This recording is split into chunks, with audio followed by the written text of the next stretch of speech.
আপনি ফেসবুক থেকে যে টাকাটা ইনকাম করবেন সেই টাকাটা আপনার ব্যাংকে আনার জন্য আপনার ফেসবুকে সঠিক নিয়মে ব্যাংক অ্যাকাউন্ট সেট আপ করতে হবে। ফেসবুকের ভাষায় যেটা বলে পে আউট সেট আপ। তো এই পে আউট সেট আপ করতে গিয়ে যদি আপনি ভুল করে ফেলেন তাহলে ফেসবুক থেকে যে টাকাটা আপনি ইনকাম করবেন সেই টাকাটা আপনার ব্যাংক অ্যাকাউন্টে আসবে না। তো এই ভিডিওতে আপনাকে দেখাবো সঠিক নিয়মে পে আউট সেট আপ কীভাবে করবেন বা ব্যাংক অ্যাকাউন্ট সেট আপ কীভাবে করবেন। তো চলুন সেটা আপনাকে দেখাই। সো প্রথমে আপনার ফেসবুক ওপেন করবেন, এরপর বাঁদিকে ওপরের যে প্রোফাইল পিকচার রয়েছে এই প্রোফাইল পিকচারেতে ক্লিক করবেন। এরপর এখানে লেখা রয়েছে দেখুন ড্যাশবোর্ড, এই ড্যাশবোর্ড অপশানেতে ক্লিক করবেন। এরপর ডান দিকে ওপরে লেখা রয়েছে দেখুন মনিটাইজ, এই মনিটাইজ অপশানেতে ক্লিক করবেন। এরপর এইরকম একটা ইন্টারফেস চলে আসবে। তো আপনার ফেসবুকে যদি এই রকম pay out set up option আসে তাহলে আপনার ফেসবুকে ব্যাংক অ্যাকাউন্ট সেট আপ করে নিতে হবে। তো আপনি কিভাবে করবেন পুরো প্রসেসটা আমি এই ভিডিওতে দেখাবো, ভিডিওটা শেষ পর্যন্ত দেখতে থাকুন। তো এবারে যে কাজটা করবেন এখানে লেখা রয়েছে দেখুন সেট আপ, এই সেট আপ অপশানেতে ক্লিক করবেন। ক্লিক করে দেওয়ার পর একটু টাইম নেবে, তো এইরকম একটা ইন্টারফেস চলে আসবে। এখানে কি বলছে দেখুন লিগ্যাল ফার্স্ট নেম, অর্থাৎ আপনার সরকারি ডকুমেন্টস অনুযায়ী যে নামটা রয়েছে সেই নামটা এখানে বসাবেন। এরপর নিচে লেখা রয়েছে দেখুন লিগ্যাল লাস্ট নেম, অর্থাৎ আপনার সরকারি ডকুমেন্টস অনুযায়ী যে পদবিটা বা যে টাইটেলটা রয়েছে সেই টাইটেলটা এখানে বসাবেন। তো এবার একটু নিচে স্ক্রল করব, নিচে স্ক্রল করলে এখানে দেখুন লেখা আছে ডেট অফ বার্থ, অর্থাৎ আপনার সরকারি ডকুমেন্টস অনুযায়ী আপনার জন্ম তারিখ ডেট অফ বার্থটা এখানে বসাবেন। সরকারি ডকুমেন্টস বলতে কি বোঝায়? Aadhaar card, NID card, PAN card, এই সরকারি ডকুমেন্টসে আপনার যে নামটা রয়েছে এবং যে টাইটেলটা রয়েছে সেই নামটা এবং টাইটেলটা এখানে বসাবেন। এখানে ফার্স্ট নেমের জায়গায় বসাবেন আপনার নাম এবং লাস্ট নেমের জায়গায় বসাবেন আপনার টাইটেল। এরপর এখানে ডেট অফ বার্থের জায়গায় বসাবেন আপনার জন্ম তারিখ। তো এরপরে যে নিচে নেক্সট বাটন রয়েছে এই নেক্সট বাটন অপশানেতে ক্লিক করে দেব। তো নেক্সট বাটন অপশানেতে ক্লিক করে দিলাম। নেক্সট বাটন অপশানেতে ক্লিক করে দেওয়ার পর একটু টাইম নেবে, তো এইরকম একটা পেজ ওপেন হয়ে যাবে। ফেসবুকে পে আউট সেট আপ করার সময় বেশিরভাগ মানুষ এখানেই ভুল করে, তো যার কারণে তারা ফেসবুক থেকে ইনকাম তো করে কিন্তু টাকাটা ব্যাংকে যায় না। তো কারণটা আমি এবারে বুঝিয়ে বলছি। দেখুন এখানে ছোট্ট মতো একটা অ্যারো চিহ্ন রয়েছে, এখানে আমি ক্লিক করলাম। এখানে দেখুন অনেকগুলো অপশান রয়েছে, যেমন এখানে প্রথম রয়েছে ইন্ডিভিজুয়াল, তারপরে রয়েছে পার্টনারশিপ, তারপরে রয়েছে জয়েন্ট ভেঞ্চার, তারপরে রয়েছে এলএলসি, তারপরে রয়েছে পাবলিক কর্পোরেশন, তারপরে রয়েছে প্রাইভেট কর্পোরেশন, তারপরে রয়েছে গভর্নমেন্ট কর্পোরেশন, তারপরে রয়েছে নন প্রফিট। এখানে বেশিরভাগ মানুষ যেটা সিলেক্ট করে হয় পাবলিক কর্পোরেশন সিলেক্ট করে, না হলে প্রাইভেট কর্পোরেশন সিলেক্ট করে। বেশিরভাগ মানুষ কিন্তু এইগুলোই সিলেক্ট করে, কিন্তু আসলেই যেটা আপনাকে সিলেক্ট করতে হবে সেটা হলো ইন্ডিভিজুয়াল। এই অপশানটাকে আপনাকে সিলেক্ট করতে হবে। এই অপশানটা সিলেক্ট করলে আপনি সঠিক নিয়মে পে আউট সেট আপ করতে চলেছেন। এটা হলো প্রথম ধাপ। যদি আপনি এখানে ভুল করে ফেলেন এবং বাকি স্টেপগুলো যদি আপনি পুরোপুরি সঠিক নিয়মে সেট আপ করেন তাও কিন্তু কিচ্ছু হবে না। আসল ভুলটা কিন্তু এখানেই করে, ইন্ডিভিজুয়াল সিলেক্ট না করে অন্য কিছু সিলেক্ট করে দেয়, যার কারণে পে আউট সেট আপটা সঠিক নিয়মে সেট আপ হয় না। তো এখানে ইন্ডিভিজুয়াল সিলেক্ট আমার করাই আছে, যদি কারোর ইন্ডিভিজুয়াল সিলেক্ট না করা থাকে তারা এই ইন্ডিভিজুয়াল সিলেক্ট করে নেবেন। তো এরপরে আমি এখান থেকে কেটে যাব। তো দেখুন এখানে আমার ইন্ডিভিজুয়াল সিলেক্ট করা আছে, যেটাকে বিজনেস টাইপ বলে। বিজনেস টাইপটা আপনাকে সঠিকভাবে অ্যাড করতে হবে বা সঠিক বিজনেস টাইপটা সিলেক্ট করতে হবে। তাহলে বিজনেস টাইপ কি সিলেক্ট করবেন? ইন্ডিভিজুয়াল। ইন্ডিভিজুয়াল সবসময়ের জন্য বিজনেস টাইপে সিলেক্ট করবেন। এরপরে দেখুন নিচে নেক্সট বাটন রয়েছে, এই নেক্সট বাটনেতে ক্লিক করে দেবেন। নেক্সট বাটনে ক্লিক করলে এইরকম একটা ইন্টারফেস চলে আসবে। তো এখানে কি লেখা রয়েছে দেখুন লিগ্যাল ফার্স্ট নেম, অর্থাৎ আমি যে নামটা দিয়েছিলাম সেই নামটা কিন্তু এখানে অটোমেটিকলি শো করছে। তো এখানে দেখুন আমি মিডিল নেম কিচ্ছু দেইনি, লিগ্যাল মিডিল নেম কিচ্ছু দেইনি, যার জন্য এখানে আমার মিডিল নেমটা কিন্তু শো করছে না। যাদের যাদের মিডিল নেম আছে, মিডিল নেম বলতে যদি কারোর নাম হয় বিকাশ কুমার হালদার, এই যে মাঝে যে কুমার যে নামটা এটা হলো মিডিল নেম। তো যদি কারোর মিডিল নেম থাকে তাহলে এখানে মিডিল নেমটা দিয়ে দেবেন, আর যদি কারোর মিডিল নেম না থাকে তাহলে তাদের নাম এবং টাইটেলটা দিয়ে দেবেন। তো এখানে দেখুন নিচে যে ডেট অফ বার্থ আমি দিয়েছিলাম সেই ডেট অফ বার্থটাও শো করছে, আমার টাইটেলটাও শো করছে এবং আমার নামটাও শো করছে, যেগুলো আমি আগে দিয়েছিলাম।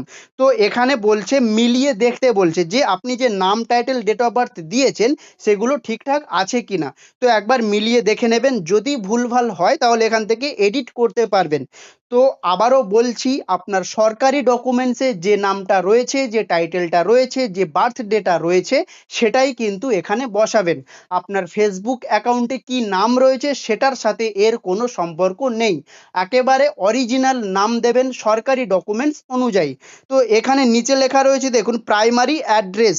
তো এখানে আপনার অ্যাড্রেস দিতে বলছে, অ্যাড্রেস কি দেবেন, আপনার আধার কার্ডে যে অ্যাড্রেসটা দেওয়া রয়েছে সেই অ্যাড্রেসটা এখানে বসাবেন। তো এরপরে নিচে একটু স্ক্রল করে যাব, নিচে স্ক্রল করে গেলে এখানে দেখতে পাবেন সিটি। তো আপনি যদি গ্রামে থাকেন তো ওই গ্রামের আশেপাশে কোনো একটা বড় শহরের নামটা এখানে বসাবেন, আর আপনি যদি শহর এলাকায় থাকেন তাহলে আপনার সিটিটা এখানে বসিয়ে দেবেন। তো এরপরে যেটা লেখা রয়েছে স্টেট বা প্রভিন্স, তো এখানে কি দেবেন, আপনি যদি ওয়েস্ট বেঙ্গলের মধ্যে হয়ে থাকেন তাহলে আপনি ওয়েস্ট বেঙ্গল দেবেন, বা ওয়েস্ট বেঙ্গলের বাইরে যদি আপনি হয়ে থাকেন তাহলে আপনার যে রাজ্য সেই রাজ্যটা আপনি এখানে সিলেক্ট করবেন। তো এরপরে দেখুন লেখা রয়েছে জিপ বা পোস্টাল কোড, অর্থাৎ যেটাকে আমরা পিন কোড বলি। তো আপনার এলাকায় কি পিন কোড রয়েছে সেই পিন কোডটা এখানে আপনি বসিয়ে দেবেন। সব কিছুই কিন্তু আপনি সরকারি ডকুমেন্টস অনুযায়ী বসাবেন, আর আধার কার্ডে সব কিছুই আপনি পেয়ে যাবেন। তো এরপরে দেখুন আপনার ফোন নাম্বারটা এখানে শো করবে, যদি না শো করে আপনার একটা ফোন নাম্বার এখানে দিয়ে দেবেন। তো এরপর একটু নিচে স্ক্রল করে যাব, নিচে স্ক্রল করে গেলে এখানে দেখুন ইমেল দিতে বলছে। তো আপনার একটা ইমেল আইডি বা জিমেল অ্যাকাউন্ট এখানে দিয়ে দেবেন, যেমন আমার এখানে দেওয়া রয়েছে। এরপর লেখা রয়েছে পার্মানেন্ট অ্যাকাউন্ট নাম্বার, মানে প্যান কার্ডের নাম্বারটা এখানে দিতে বলছে।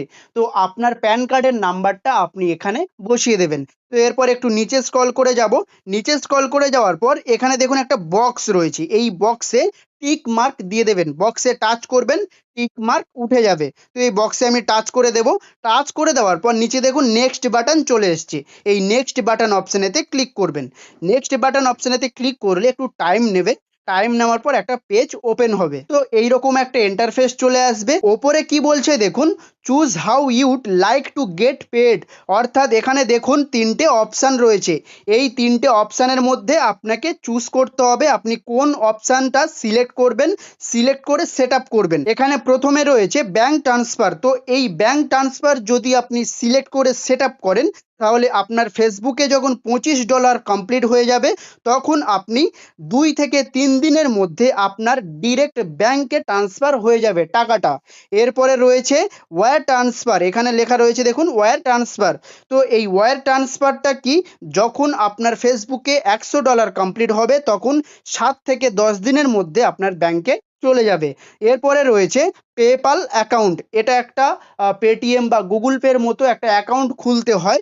তো আমি এটা রেকমেন্ড করব না। তো এটা কিভাবে টাকাটা যায় সেটাও জেনে নিন। যখন আপনার ফেসবুকে $25 কমপ্লিট হয়ে যাবে তখন আপনার পেপাল অ্যাকাউন্টে টাকাটা চলে যাবে। আমি রেকমেন্ড করব এই ব্যাঙ্ক ট্রান্সফারটা সিলেক্ট করে সেট আপ করার, কারণ এটা একেবারে সহজ, একেবারে ডাইরেক্ট ব্যাঙ্কে টাকাটা চলে যাবে। তো এইটা সিলেক্ট করার জন্য এখানে দেখুন একটা গোল মতো অপশান রয়েছে, এই গোল মতো অপশানেতে ক্লিক করবেন, ক্লিক করলে এইরকম একটা ইন্টারফেস চলে আসবে। তো এখানে দেখুন লেখা রয়েছে, কি লেখা রয়েছে, এখানে ব্যাঙ্ক কান্ট্রি লেখা রয়েছে, যেমন আমি ইন্ডিয়া থেকে বসবাস করি তো আমার এখানে IN লেখা রয়েছে, আপনি যে দেশ থেকে বসবাস করেন সেখানকার এখানে লেখা থাকবে। তো এখানে দেখুন লেখা রয়েছে ব্যাঙ্ক অ্যাকাউন্ট কারেন্সি, এখানে আমার INR লেখা রয়েছে, ইন্ডিয়ান রুপিস লেখা রয়েছে। তো এরপরে এখানে লেখা রয়েছে দেখুন লিগাল ফার্স্ট নেম, তো আমার যে নামটা সেই নামটা এখানে লেখা রয়েছে। মিডিল নেম আমি কিছু দিইনি তার জন্য এখানে লেখা নেই, আমার মিডিল নাম নেই। তো এরপরে লেখা রয়েছে দেখুন লিগাল লাস্ট নেম, অর্থাৎ আমার টাইটেলটা এখানে কিন্তু শো করছে। এরপরে দেখুন এখানে লেখা রয়েছে IFSC কোড, আপনার ব্যাংকের পাসবইয়ে দেখবেন আইএফসি কোডটা দেওয়া আছে। ওই আইএফসি কোডটা এখানে বসিয়ে দেবেন। আমিও আমার ব্যাংকের আইএফসি কোডটা আমি এখানে বসিয়ে দেব। তো এখানে আমি আইএফএসসি কোডটা বসিয়ে দিয়েছি, তো আপনিও কোডটা বসিয়ে দেবেন। এরপর নিচে লেখা রয়েছে দেখুন ব্যাংক অ্যাকাউন্ট নাম্বার, তো আপনার ব্যাংক অ্যাকাউন্ট নাম্বারটা আপনি এখানে দিয়ে দেবেন। আমার ব্যাংক অ্যাকাউন্ট নাম্বারটা আমি এখানে বসিয়ে দেব। তো আমি এখানে আমার ব্যাংক অ্যাকাউন্ট নাম্বারটা লিখে দিয়েছি, তো আপনিও আপনার ব্যাংক অ্যাকাউন্ট নাম্বারটা লিখে দেবেন। এখানে একটা গুরুত্বপূর্ণ বিষয় বলে রাখি, আপনার সরকারি ডকুমেন্টসে যে নামটা রয়েছে এবং ব্যাংকে যে আপনার নামটা রয়েছে সেই নামের সাথে যেন মিল থাকে। যদি কোনো ভুল থাকে বা অমিল থাকে তাহলে কিন্তু পেমেন্ট পেতে প্রবলেম হতে পারে। তো আপনি ভালোভাবে দেখে নেবেন, ভালোভাবে কিন্তু নামগুলো একবার চেক করে নেবেন। তো এরপরে যে কাজটা করবেন, নিচে দেখুন লেখা আছে কানেক্ট পে আউট মেথড, এই কানেক্ট পে আউট মেথড অপশনেতে ক্লিক করে দেবেন। সো এখানে আমি ক্লিক করে দিলাম। ক্লিক করে দেওয়ার পর একটু টাইম নেবে পরবর্তী পেজ লোড হতে। পরবর্তী পেজ লোড হয়ে যাওয়ার পর আমি বলছি। তো এইরকম একটা ইন্টারফেস চলে আসবে। এখানে ওপরে লেখা রয়েছে দেখুন অ্যাড ইয়োর ট্যাক্স ইনফো, অর্থাৎ আপনাকে এখানে tax information form fill up করতে বলছে। তো এটাও কিন্তু খুব গুরুত্বপূর্ণ। তো সেটা কিভাবে করবেন চলুন আপনাকে দেখাই। তো নিচে দেখুন লেখা আছে অ্যাড ট্যাক্স ইনফো, তো এই অপশনেতে ক্লিক করবেন। এই অপশনেতে ক্লিক করলে এইরকম একটা ইন্টারফেস চলে আসবে। এখানে আপনার নামটা দেখতে পাবেন, যেমন আমার নামে লেখা রয়েছে কন্টিনিউ অ্যাজ তন্ময়। তো এখানে আমি ক্লিক করে দেব। ক্লিক করে দেওয়ার পর এইরকম একটা ইন্টারফেস চলে আসবে। তো এখানে দেখুন লেখা রয়েছে আর ইউ ইউএস সিটিজেন, মানে আপনি কি ইউএস এর বাসিন্দা। তো এবারে আমি ইউএস এর বাসিন্দা নই, তো যার জন্য আমি এখানে নোতে ক্লিক করব। এই যে নো, এই নোতে আমি ক্লিক করব। তো নোতে আমি ক্লিক করে দিলাম। এরপর নিচে কি লেখা রয়েছে দেখুন are you acting as an intermediary agent, তো আমি এখানে এটা নই, যার জন্য আমি এই নোতে ক্লিক করব। তো আমি নোতে ক্লিক করে দিলাম। নোতে ক্লিক করে দেওয়ার পর নিচে দেখুন নেক্সট বাটন রয়েছে, এই নেক্সট বাটন অপশনেতে ক্লিক করে দেবেন। নেক্সট বাটন অপশনেতে ক্লিক করে দেওয়ার পর এইরকম একটা ইন্টারফেস চলে আসবে। এরপর এখানে লেখা রয়েছে দেখুন কান্ট্রি অফ সিটিজেনশিপ, অর্থাৎ এখানে দেশ সিলেক্ট করতে বলছে। তো আমার দেশ ইন্ডিয়া, আমি ইন্ডিয়াতে থাকি, তো আমি এখানে আমার দেশটাকে সিলেক্ট করে নেব। তো আপনি যে দেশে থাকেন, যে দেশে বসবাস করেন সেই দেশের নামটা এখানে সিলেক্ট করবেন। তো এখানে সিলেক্ট করবেন কিভাবে, ডান দিকে দেখুন ছোট্ট অ্যারো চিহ্ন রয়েছে, অ্যারো চিহ্নতে ক্লিক করবেন। ক্লিক করলে সব দেশের নাম এখানে চলে আসবে। তো আপনার যে দেশের নাম সেই দেশের নামটা আপনি সিলেক্ট করতে পারবেন। তো আমি এখানে ইন্ডিয়া সিলেক্ট করে নেব। তো আমি ইন্ডিয়া সিলেক্ট করে নিয়েছি। এরপর নিচে একটু স্ক্রল করে যাব। নিচে স্ক্রল করে যাওয়ার পর এখানে নিচে যে নেক্সট বাটন আছে এই নেক্সট বাটন অপশনেতে ক্লিক করে দেবেন। তো আমি নিচে নেক্সট বাটন অপশনেতে ক্লিক করে দিলাম। দেওয়ার পর এইরকম একটা ইন্টারফেস চলে এসছে। তো এখানে একবার পুরোপুরি দেখিয়ে দেবে যে আপনি কি অ্যাড্রেস দিয়েছেন, কি নাম দিয়েছেন, কি দেশ দিয়েছেন, কি সিটি দিয়েছেন, কি স্টেট দিয়েছেন, সম্পূর্ণ আপনাকে একবার দেখার সুযোগ দেবে। তো এখান থেকে আপনি দেখে নিতে পারেন। দেখে নেওয়ার পর নেক্সট বাটন অপশনেতে ক্লিক করবেন। এই যে নিচে নেক্সট বাটন রয়েছে, এই নেক্সট বাটন অপশনেতে ক্লিক করবেন। নেক্সট বাটন অপশনেতে ক্লিক করলে এইরকম ইন্টারফেস চলে আসবে। তো এখানে দেখুন লেখা আছে অ্যাড ইয়োর মিলিং অ্যাড্রেস, অর্থাৎ আপনি যে অ্যাড্রেসটা দিয়েছেন সেটা আপনি আপনার সরকারি ডকুমেন্টস অনুযায়ী মিল করে দেখতে পারেন। তো তারপরে দেখার পর নেক্সট বাটন অপশনেতে ক্লিক করবেন। নেক্সট বাটন অপশনেতে ক্লিক করে দিলাম। নেক্সট বাটন অপশনেতে ক্লিক করে দেওয়ার পর এখানেও বিষয়টা কিন্তু গুরুত্বপূর্ণ। এখানে কি সিলেক্ট করবেন, এখানে কিন্তু তিনটে অপশান রয়েছে, একটা 0%, একটা 100% আর একটা সার্ভিসেস কিছু লেখা রয়েছে। তো এখানে যেটা সিলেক্ট করবেন, এখানে দেখুন 0% যেটা রয়েছে এই 0% অপশানটা সিলেক্ট করবেন। 0% অপশান সিলেক্ট করার পরে নিচে দেখুন নেক্সট বাটন রয়েছে, এই নেক্সট বাটন অপশনেতে ক্লিক করবেন। নেক্সট বাটন অপশনেতে ক্লিক করে দেওয়ার পর এখানে লেখা রয়েছে দেখুন কান্ট্রি অফ ট্যাক্স রেসিডেন্স, অর্থাৎ এখানে কিন্তু আবারও দেশের নাম সিলেক্ট করতে বলছে।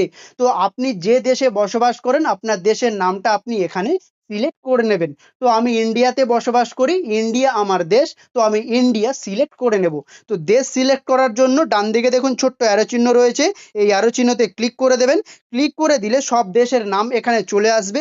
তো আপনি যে দেশে বসবাস করেন আপনার যে দেশের নাম সেই নামটা আপনি সিলেক্ট করে নেবেন। তো আমি ইন্ডিয়া থেকে, আমি ইন্ডিয়াতে বসবাস করি, তো আমি ইন্ডিয়া সিলেক্ট করে নেব। তো আমি আমার দেশ সিলেক্ট করে নিয়েছি, দেখুন এখানে লেখা রয়েছে ইন্ডিয়া। তো এবারে নিচে দেখুন একটা লেখা রয়েছে গ্রিন টিক টিক মার্ক দিয়ে এখানে কি লেখা রয়েছে, you are eligible for creative benefits on your royalty payments, অর্থাৎ আপনি পেমেন্টস পাওয়ার জন্য এলিজিবল হয়ে গেছেন। যখনই আপনার ফেসবুকে ইনকাম হবে, যখনই আপনার ফেসবুকে $25 কমপ্লিট হবে, তখনই আপনি পেমেন্ট পাবেন। তো এরপরে দেখুন নিচে নেক্সট বাটন রয়েছে, এই নেক্সট বাটন অপশনেতে ক্লিক করে দেব। তো নেক্সট বাটন অপশনেতে ক্লিক করে দিলাম। এরপর একটু নিচে স্ক্রল করে যাবেন, এখানে দেখুন একটা ঘর রয়েছে, এই ঘরেতে ক্লিক করবেন। ক্লিক করলে ব্লু টিক মার্ক উঠে যাবে। এবারে নিচে দেখুন লেখা রয়েছে সিগনেচার, এই যে লেখা রয়েছে সিগনেচার, এখানে আপনার ফুল নেমটা লিখে দেবেন। আপনার সরকারি ডকুমেন্টস অনুযায়ী যে নামটা রয়েছে সেই নামটা এখানে লিখে দেবেন। তো আমার নাম তন্ময় চক্রবর্তী, তো আমি এখানে তন্ময় চক্রবর্তী নামটা লিখে দিলাম। লিখে দেওয়ার পরে এখানে নিচে দেখুন নেক্সট বাটন রয়েছে, এই নেক্সট বাটন অপশনেতে ক্লিক করে দেবেন। নেক্সট বাটন অপশনেতে ক্লিক করে দিলাম। ক্লিক করে দেওয়ার পর একটু পেজটা লোড নেবে। তো এই রকম একটা ফর্ম চলে আসবে। আপনি যেমনভাবে ফর্ম ফিল আপ করেছেন, আপনি যেমনভাবে পে আউট সেট আপ করেছেন, ট্যাক্স ইনফরমেশান সেট আপ করেছেন, ঠিক সেইভাবে কিন্তু আপনি এখানে দেখতে পাবেন। আপনি এটা খুব ভালোভাবে দেখবেন, খুব ভালোভাবে পড়বেন। দরকার হলে আপনি স্ক্রিনশট নিয়ে বাংলায় করে দেখতে পারেন, পড়তে পারেন। এরপরে নিচে দেখুন লেখা রয়েছে সাবমিট ফর্ম, এই সাবমিট ফর্ম অপশনেতে ক্লিক করে দেবেন। তো সাবমিট ফর্ম অপশনেতে আমি ক্লিক করে দিলাম।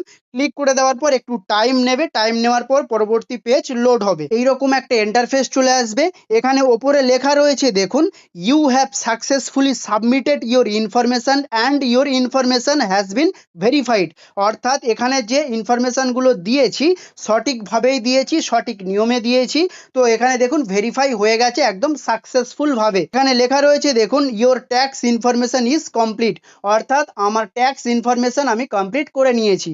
তো আপনিও যদি আমার সাথে করে থাকেন তাহলে এই রকম লেখা আপনারও ওখানে দেখাবে। তো এবারে আমি একটু নিচে স্ক্রল করে যাব। তো এখানে যে ডকুমেন্টসের যে ইনফরমেশনগুলো আপনি দেখতে পাচ্ছেন, এইগুলো কিন্তু আপনি দিয়েছেন। যেমন এখানে দেখুন অ্যাড্রেসটা এখানে সম্পূর্ণ দেখাচ্ছে, তারপরে এখানে লিগ্যাল নেম দেখাচ্ছে। আপনি যে যে নামগুলো, যে যে ডকুমেন্টসে থাকা অ্যাড্রেসগুলো দিয়েছেন সেইগুলো কিন্তু আপনি এখানে দেখতে পাবেন। তো আপনি এখানে ভিউ পিডিএফে ক্লিক করে পিডিএফ ভাবে আপনি দেখতে পাবেন। তো সব কিছু দেখার পরে, চেক করার পরে এখানে নিচে যে অপশানটা রয়েছে ডান, এই ডান বাটন অপশানেতে ক্লিক করে দেবেন। ডান বাটন অপশানেতে ক্লিক করে দিলে এই প্রসেসটা কমপ্লিট হয়ে যাবে। তো কি দেখাচ্ছে সেটাও আপনাকে দেখাবো। তো দেখুন এখানে লেখা রয়েছে সাকসেসফুলি বলে কিছু লেখা উঠেছিল, তো আমি দেখতে পাইনি। তো এখানে দেখুন সেই অপশানটা কিন্তু আবারও দেখাচ্ছে। তো এর মানে কি আমি কি সঠিকভাবে এটা করতে পারিনি বা পে আউট সেট আপ কি হয়নি, এরকম নয়। আমি এটা রিফ্রেশ করে আপনাকে দেখাচ্ছি যে এই অপশানটা আর দেখাচ্ছে কি না। তো আমি রিফ্রেশ করলাম, দেখুন রিফ্রেশ করেছি তাও কিন্তু এই অপশানটা এখান থেকে যাচ্ছে না। কিন্তু এখানে লেখা ছিল সেট আপ, এখন লেখা রয়েছে ভিউ। এবারে আপনাকে একটা কথা বুঝিয়ে বলি, এখানে দেখুন ছোট ছোট করে কি লেখা রয়েছে।